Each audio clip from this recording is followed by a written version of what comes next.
নমস্কার, আমাদের গল্পকথা চ্যানেলে সকলকে স্বাগত জানিয়ে আজকের নতুন ব্লগটা শুরু করছি।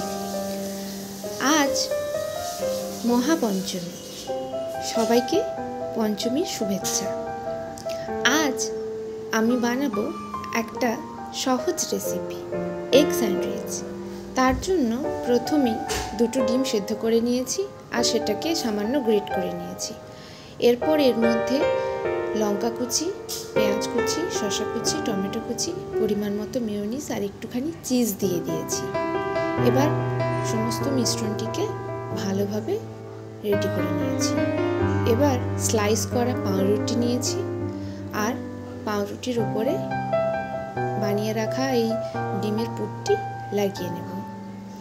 একদিকে লাগিয়ে নিয়েছি আর অন্যদিকে পাউরুটির ওপরে সামান্য একটু পিৎজা সস লাগিয়ে দেব।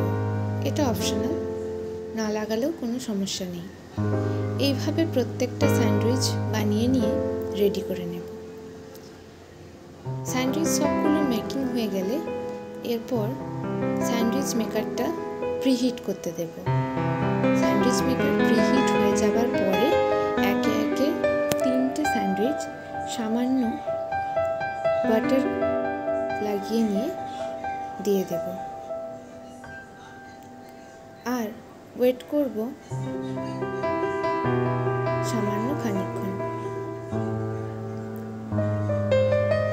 এরপর আমি একে একে স্যান্ডউইচগুলো দিয়ে দিলাম। আমি আর স্লাইস পাউরুটি পাইনি, তাই এই পাউরুটিগুলোকে স্লাইস করে ইউজ করেছি। তোমরা স্লাইস পাউরুটি ইউজ করো, এটাতে বেটার হবে। ব্যাস, এরপর সস আর সামান্য মেয়োনিজ সহযোগে পরিবেশন করো গরম গরম। এর টেস্টটা খুব ভালো হয়েছিল।